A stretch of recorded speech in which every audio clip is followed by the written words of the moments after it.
রিনচেংপংয়ের monastery.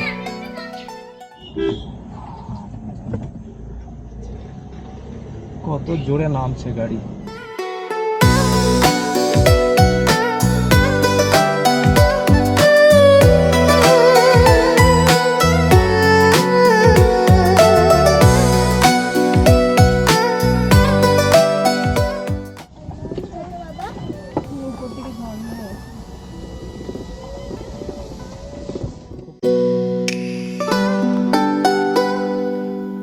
এটা একটা West সিকিমের যে ভিউ পয়েন্ট বলা হয়, এটার থেকে এটাকে বাদ দিয়ে দেওয়া উচিত লিস্ট থেকে।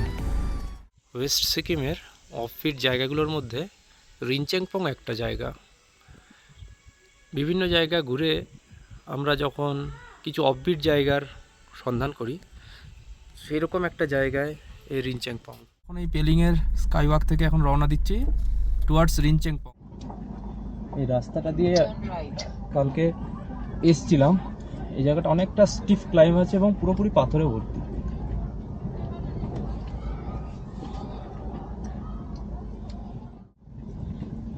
রাস্তার যা অবস্থা না, এখান দিয়ে এসছি, এটা নিজেরও এখন ভাবতে অবাক লাগছে।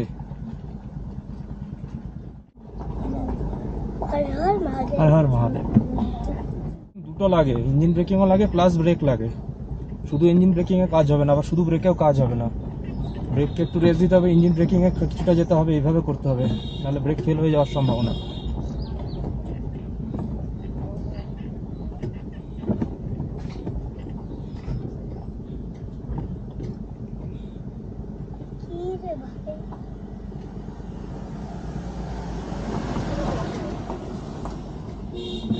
এইভাবে উঠেছি, কি স্টিফ ক্লাইম্ব।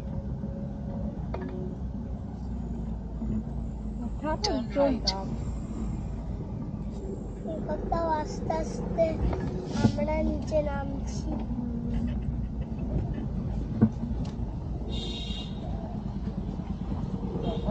এবার আমরা তার একটা নিচে নামলাম। Continue for 1 kilometer.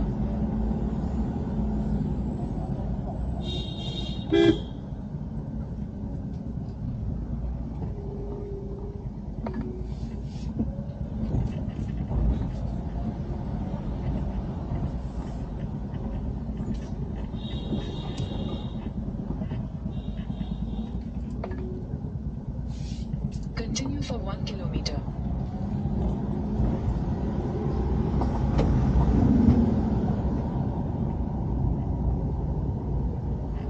হাওয়াটাতে এই যে গ্রোপ হয়ে যাচ্ছে উপরে টাকা ওই রেড কালার। পেলিং থেকে রিনচেংপং যাবার পথে আমরা ছাঙ্গে ওয়াটারফলস, স্পাইডার ব্রিজ এবং সিংসোর ব্রিজ এগুলো ভিজিট করেছি। এই জায়গাগুলোর ভিডিও অলরেডি আগের ভিডিওতে দেওয়া রয়েছে বলে এই ভিডিওতে এই জায়গাগুলোর ভিডিও আর দেখালাম না, অযথা ভিডিওটা লেংদি হয়ে যাবে বলে।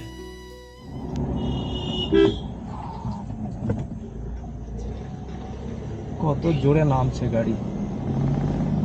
ওর যে দোষও বুঝে গেছে ওখানকার, আমরা বাইরের তো ওই জন্য আমরা কিছু বললাম না।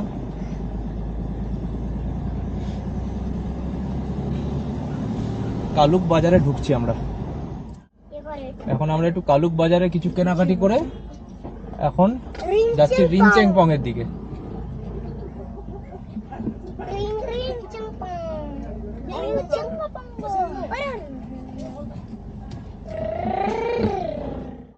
আমরা এই রিনচেংপংয়ে রয়েছি। রিনচেংপংয়ে ঢোকার আগে কালুক বাজারে থেকে কিছু টুকিটাকি নেওয়ার পরে, কালুক বাজার অ্যাকচুয়াল মানে পাহাড়ি জায়গার মধ্যে ছোট্ট একটা বাজার, এমন কিছু বিশাল না, হয়তো সিনিক বিউটি থাকতে পারে কিন্তু সেরকম কিছু খাস লাগেনি। রিনচেংপংয়ে এসেছি, দেখছি এখান থেকে কিছু সাইট সিন কালকে করা যাবে। বৃষ্টির জন্য এখন আর কোনো সাইট সিনের জন্য গেলাম না। আমরা এখন যাচ্ছি রিনচেংপং ডাক বাংলোর দিকে। আমি গেট থেকে খুলে দিই, তাহলে গাড়িটা ঢুকে যাবে। না না, তালা মারা আছে। দেখলে তালা মারা, ছোট গেট খোলা আছে। এই মুহূর্তে চলে এসেছি রিনচেংপংয়ে। ব্রিটিশ ডাক বাংলোয়। এই ব্রিটিশ ডাক বাংলোর একটা ইতিহাস রয়েছে। ব্রিটিশরাই এটা তৈরি করেছিল। যখন তারা এসছিল সৈন্য সামন্ত নিয়ে, এখানে তারা থাকতে শুরু করলো। সিকিম তখন স্বাধীন রাষ্ট্র। সিকিমিজরা একটা বিপদ অনুধাবন করলো এবং তারা একটা কৌশল অবলম্বন করলো। সেই কৌশলটা হচ্ছে, এই ব্রিটিশরা একটা লেকের জলক্ষেতের পাশেই অবস্থিত। সেই লেকটার জলে তারা কোনো ভেষজ বা বিষাক্ত জিনিস মিশিয়ে দিল। সেই মিশিয়ে দেওয়ার পরে তখন সেই জল খেয়ে ব্রিটিশরা এবং তাদের যা সৈন্য সামন্ত সবাই ছিল, সবাই কিন্তু অসুস্থ হয়ে মারা যেতে লাগলো। তখন তারা এটার কারণ না বুঝতে পেরে এখানটা এলাকাটা ছেড়ে চলে গেল। সেই যে এলাকা ছেড়ে চলে গেল, সিকিমিজরা ব্রিটিশদের সাথে সরাসরি যুদ্ধে না গিয়েও নিজের দেশকে একটা ইংরেজদের দখলে চলে যাওয়ার হাত থেকে রক্ষা করলো। এটা ছিল একটা খুব ক্লেভার মুভ। এবং সেই লেকটা তখন থেকে পয়জন লেক নামে পরিচিত এবং আজও সেই পয়জন লেকের জল কোনো কাজে ব্যবহার করা হয় না। এটা হলো পয়জন লেক।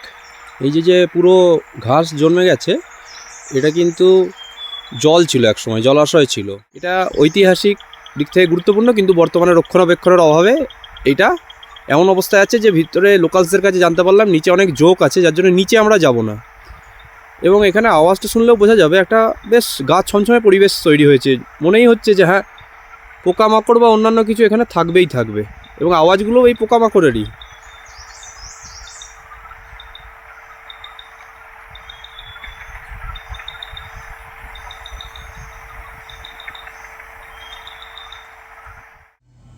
চলে এসেছি রিনচেংপং মনাস্ট্রি।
রিনচেংপংয়ে এসে যদি কেউ একটা দিন থাকতে চান, তাহলে আমি বলবো এই উল্টো দিকে যে হোটেলগুলো আছে সেইগুলোর মধ্যে একটাতে থাকতে।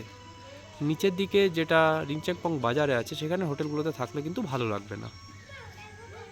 এই সামনেটা এসে থাকলে খুবই সুন্দর লাগবে।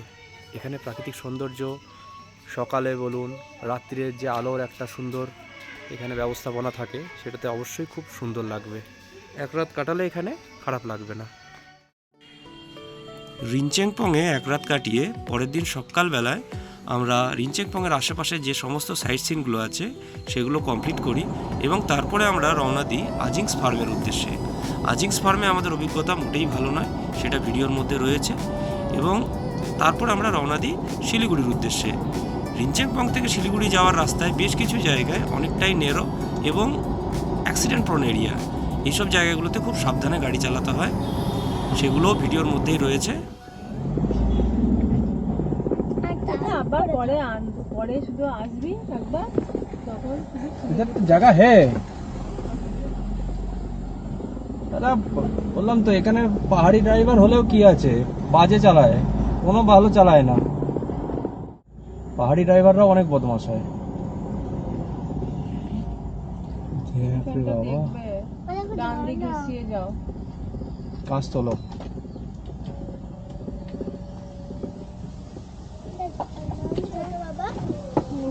সামনে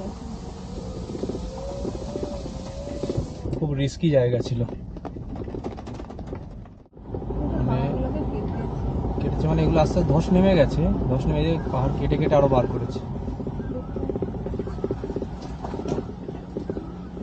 জায়গাটা প্রচন্ড বাজে, একটু লেফটে গেলে ব্যাস মারাত্মক। এই আজিংস মডেল ফার্ম একদম ফালতু জায়গা, বেকার জায়গা, শুধু ব্যবসায়িক প্লেস। নিচে গেলাম এত কষ্ট করে, পরিষ্কার ওখানে জিজ্ঞাসা করছে যে খরিদনা হ্যাঁ, মানে ওয়াইন, না খরিদনা নেই হ্যাঁ, টেস্ট করনা হ্যাঁ। যারা খায় না তারা কী জন্য কিনতে যাবে? ভালো ভালো রিভিউ দেখে কোনো লাভ নেই, সরাসরি বললো যে আগে খরিদনাই নেই তো টেস্ট কিউ করনা হ্যাঁ, বলে কিছু খুললোই না, দেখালোই না। অত কষ্ট করে অনেকক্ষণ ধরে হাঁটতে হয় এবং উপর আসাটাও যথেষ্ট টাফ। তো এখানে এই ইউটিউবে ভিডিও দেখে না আসাই ভালো। এখানে যদি কেউ ওই মদ প্রেমী থাকে, তারা যদি অর্গ্যানিক মদ কিনতে চায় তাহলে সে কষ্ট করে যাবে, কিন্তু মদ খাওয়া লোক আমার মনে হয় না নিচে গেলে আর উপরে আসতে পারবে। এটা একটা ওয়েস্ট সিকিমের যে ভিউ পয়েন্ট বলা হয়, এটার থেকে এটাকে বাদ দিয়ে দেওয়া উচিত লিস্ট থেকে। হানি এখানে ওভার প্রাইসড, 180 ml 500 টাকা,